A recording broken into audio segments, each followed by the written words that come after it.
This week, the Trump administration is drawing a lot of attention in Texas over plans to possibly build a border wall through Big Bend National. But you can't have economic progress without security.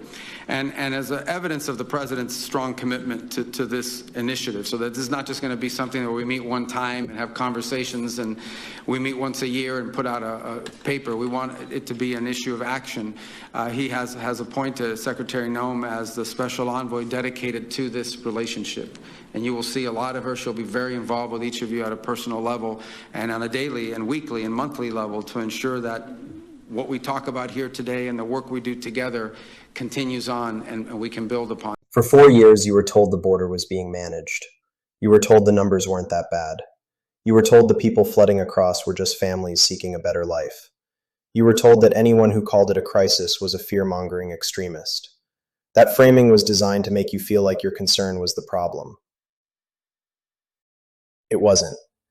Between 2021 and 2024, U.S. Customs and Border Protection recorded 10.8 million encounters along the southwest border.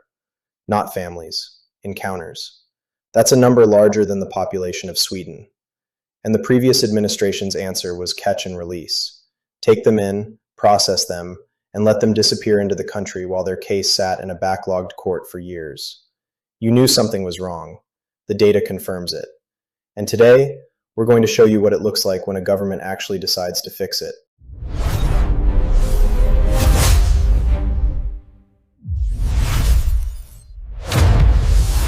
Let's start with the numbers, because this is Logic Bridge, and we don't make claims we can't back up. In the first year of the current administration, the Department of Homeland Security recorded just over 90,000 total apprehensions along the southwest border. That is not a monthly total. That is the entire year. Under the previous administration, the monthly average was 155,000. Daily average encounters have fallen 95%, from over 5,100 per day to 251. And here is the number that should stop you cold. For 9 consecutive months, U.S. Border Patrol has released 0 illegal aliens into the interior of the United States. 0. The catch and release era is over. Now, some of you are wondering, is this real? Could numbers really move that fast? The answer is yes, and the reason is simple. Illegal migration is largely an incentive problem. When migrants believe they will be released into the country, the calculus says go. When they know they will be immediately removed, the calculus changes.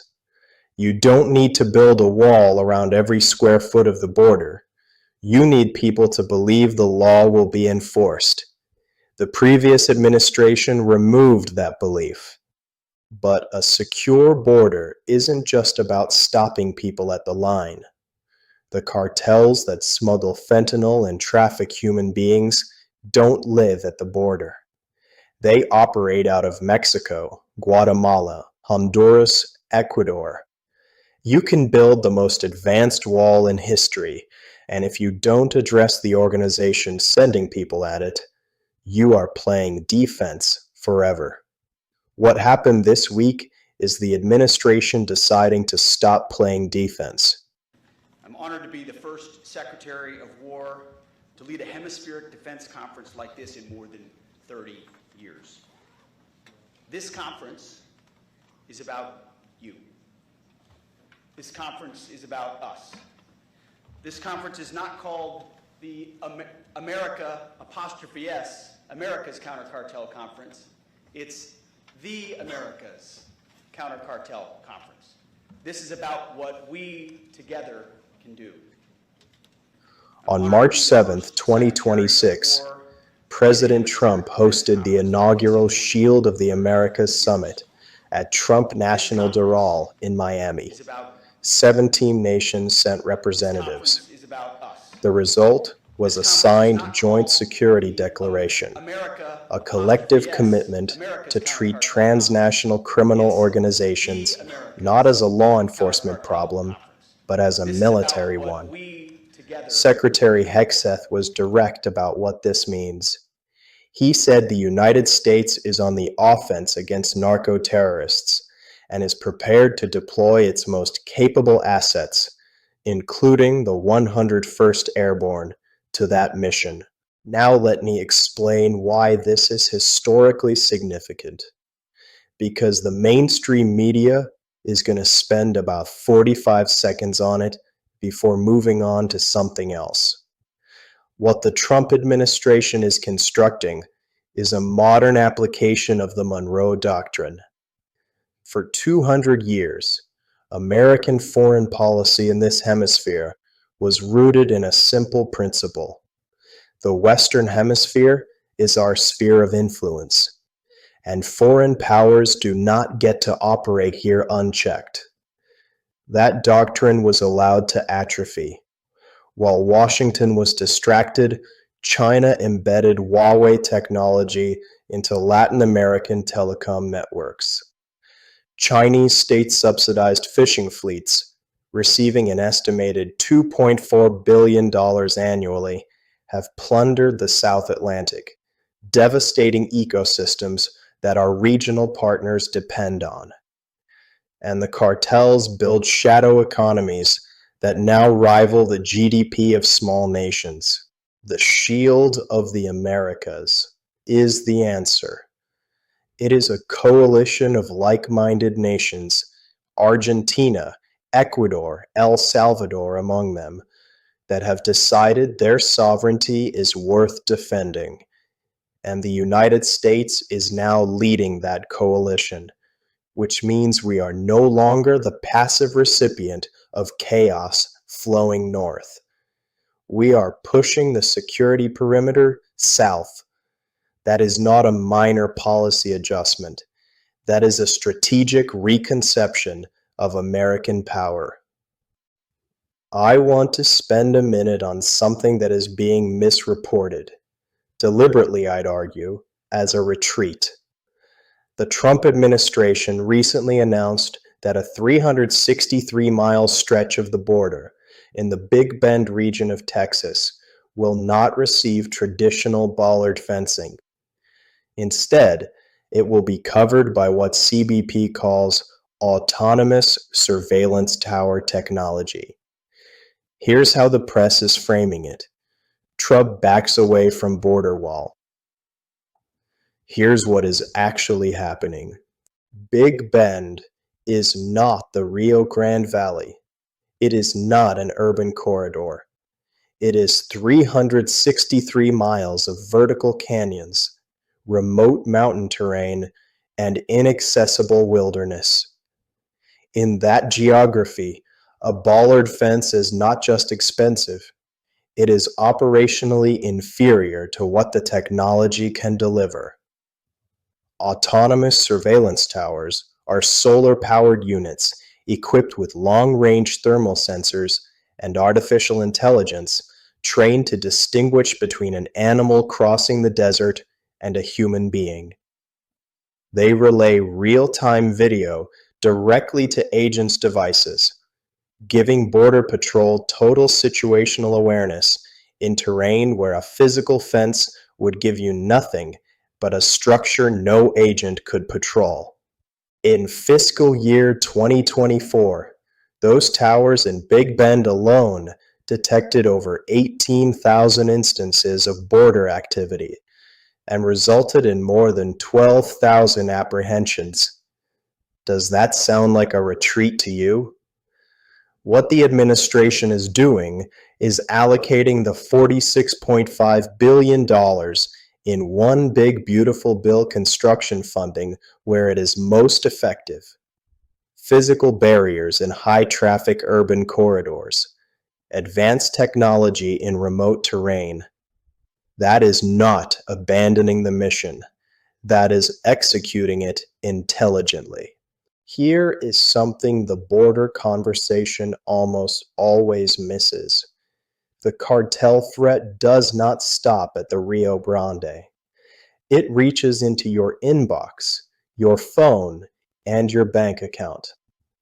On March 6, 2026, President Trump signed an executive order specifically targeting cybercrime, fraud, and predatory schemes against American citizens. And when you read the order, you realize it is treating these crimes, ransomware, phishing, sextortion, as what they actually are: coordinated operations run by transnational criminal organizations, and in some cases, enabled by foreign regimes. In 2024, American consumers lost more than $12.5 billion to cyber-enabled fraud. That is not a statistic about strangers. That is your parents' retirement accounts. That is your neighbor's life savings. That is real people who worked for decades and had it taken from them by criminal networks operating from the other side of the world. The order creates a dedicated operational cell to coordinate federal disruption of these networks. And this is the part that should matter most to conservatives. It directs the Attorney General to establish a victims restoration program. Funds seized from fraudsters will go directly back to the Americans who were defrauded. That is the rule of law working as it should. The criminal loses. The victim is made whole. The government does its actual job.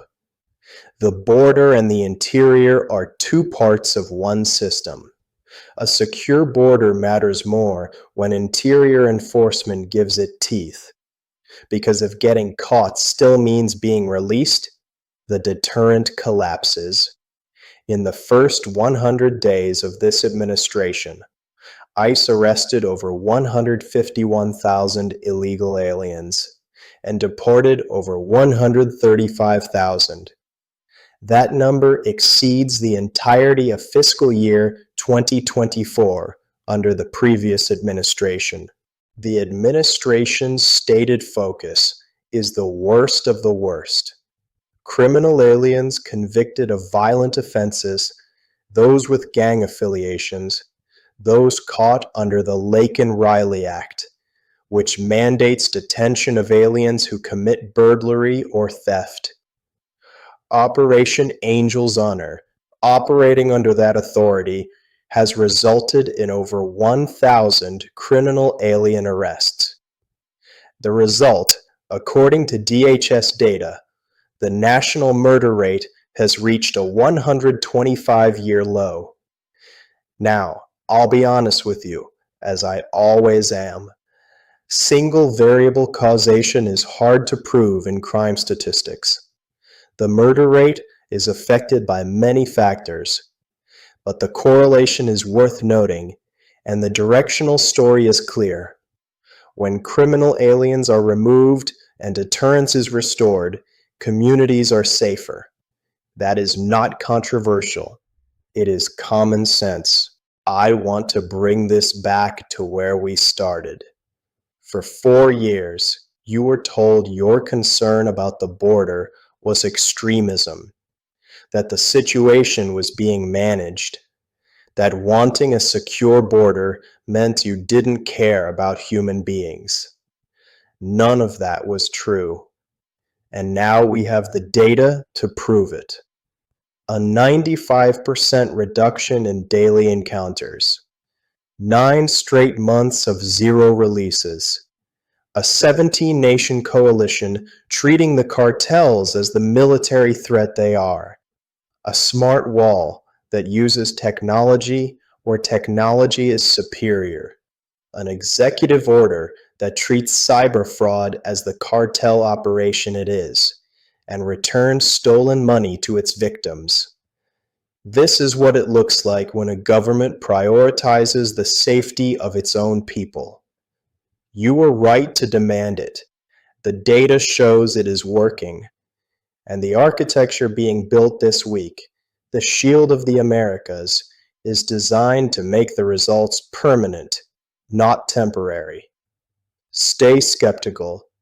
Stay informed. I'll see you next time.